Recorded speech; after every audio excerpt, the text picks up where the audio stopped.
In 2014, our generation has become so accustomed to the idea of fast-paced living, where major decisions are confirmed with one point and click of a button.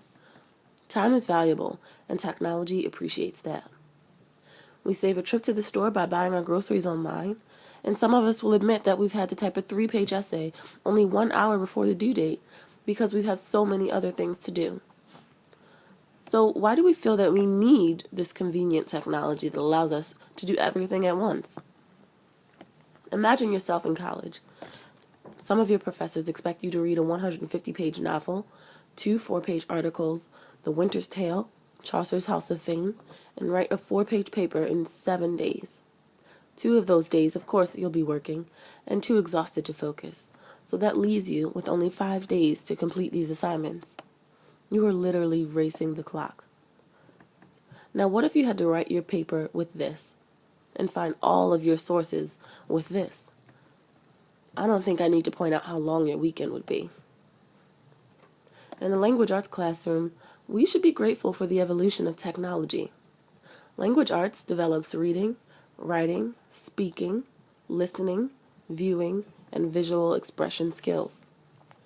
In 2014, language arts evolved into a subject that focused less on the students' capacity to think and more on their ability to point and click.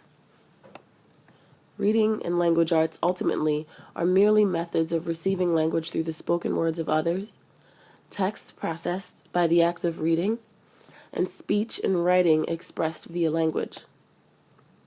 Advanced technology like word processing allows students to spend less time skimming through one of these huge dictionaries because of this great invention called spell check. These will always be available for those who seek a physical copy, but this will save lots of time in the end. The OED dictionary is more advanced than the classic Merriam-Webster dictionary in many ways, and of course it's available online. With the OED, students can research the etymology of thousands of words, something you won't find in one of these. But language arts isn't all about writing papers. Through the grace of technology, classic medieval folios that are on the verge of extinction are saved by the internet. Our students will never have to worry about missing out on Chaucer, Shakespeare, or the Venerable Bede. The world online has made all of these classic authors easily accessible. With devices like the Kindle and the iPad, our students can begin reading Shakespeare for school and conveniently have their leisure reading on hand. One of the best ways to use technology in an English classroom is to take advantage of blogging. For students that do not have access on the internet at home, a blog will seem much less intimidating. They do not require knowledge of HTML, so they've become a very easily accessible outlet for students that has awoken the interest in journal writing again.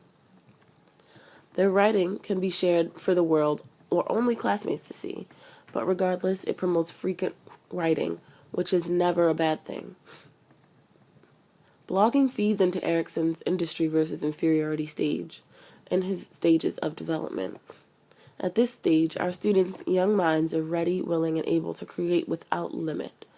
This is the best stage in a child's development to introduce a new skill, especially one that will help them come to terms with their self-doubt. Students will be able to adopt a new skill that will help them to map out their thoughts and expression through writing. So what if we didn't have spell check, the QWERTY keyboard, iPads, or blogs? Would we still be writing?